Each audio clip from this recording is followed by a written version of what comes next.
Então, e aí ele respondeu, né, para o padre: Ó, sim, meu padre, meu coração pertence todo a Jesus. E durante 20 meses que o Gustavo passou ainda nesse mundo, ele comungou o pão dos anjos todos os domingos e dias santos. Ele era um desejo assim diariamente de comungar, ele tinha. Mas não era ainda permitida a comunhão tão frequente, né? A não ser em casos especiais. Assim era naquela época, naquele lugar que ele morava. Então, 20 dias depois de ter feito a comunhão, 20 dias que passou, né, no caso dia 11 de junho de 1909, ele recebeu outro sacramento que era a crisma, a confirmação. E aí ele teve mais essa graça, uma graça tão grande, né? E aí ele falava assim, ó, que infelicidade a minha ainda não ser tão pequeno, porque ele queria poder falar de Deus, né? Se ele achava assim que se ele fosse grande, ele poderia falar de Deus para os companheiros dele, que ele queria logo lá na escola passar tudo esse ensinamento que ele tinha, tudo que ele tinha no coração dele, ele queria contar, ele queria expressar para os amigos dele na escola, no colégio. Tanto que ele queria poder inflamar o coração dos amigos dele para que os amigos dele sentissem essa graça. Tudo que ele também sentia. Esse era o desejo dele, né? E aí fala que aqui, fala assim, ó, do nosso pequeno,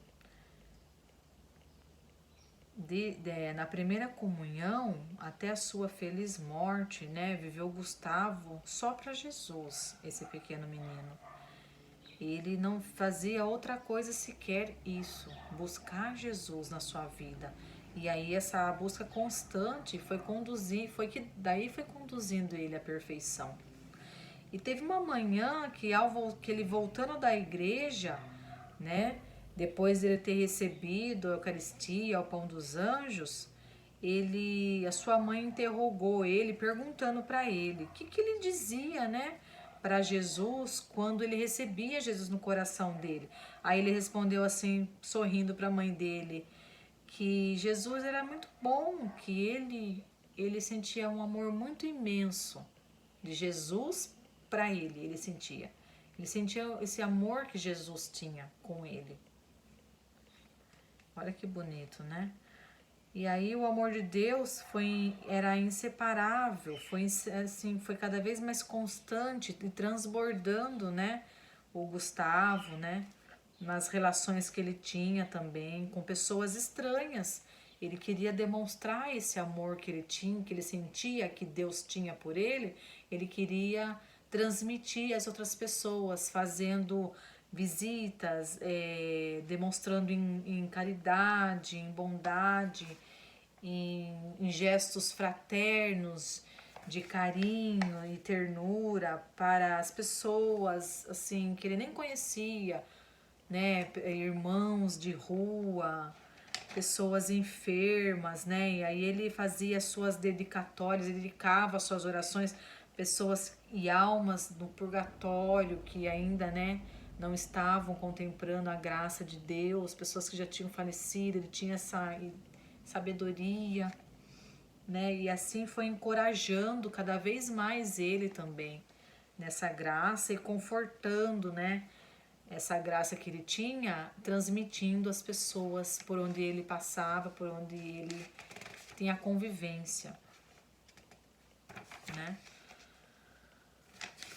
E assim, essa alma, né, que era uma alma assim divinal, de pensamentos assim sobrenatural,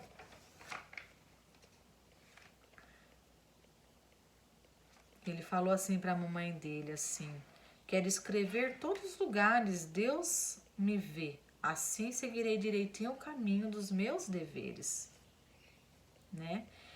E um dia, né, estando num lugar que eles estavam lá com a mãe dele, e num bonde, né? A mãe dele ficou espantada, né, com outros passageiros, né, com uma válvula lá de eletricidade lá, aqui fala na história. E aí ele fala assim para a mãe dele: mamãe, tem pouca fé, né? Você não se lembra que Jesus está conosco? Você sabe que eu tenho assim essa fé em Deus, que ele está nos protegendo. E ele tinha uma ideia muito forte nele que ele queria ser padre, né? Uma ideia assim que fortificava nele isso. E ele falava assim: eu serei padre, padre salesiano, para ser missionário e me dedicar à salvação das almas e prestar os serviços para os pobres. E quando eu for noviço, aí a mãe dele falou assim: quando for noviço, diz a sua mãe, irei visitar você muitas vezes, né? Aí ele respondeu para a mamãe dele assim: não, mamãe, porque eu deveria então estar ocupado somente para Jesus. Eu estaria ocupado fazendo as coisas para Jesus. E com os estudos também, né? Aí as pessoas em volta perguntou assim para ele: mas você não estaria preocupado em você se separar da sua família, né? E ficar longe dos seus pais? Você não vai ficar preocupado? Ele respondeu assim: não, não. Na vida religiosa eu terei Jesus em abundância. E com Jesus eu terei tudo.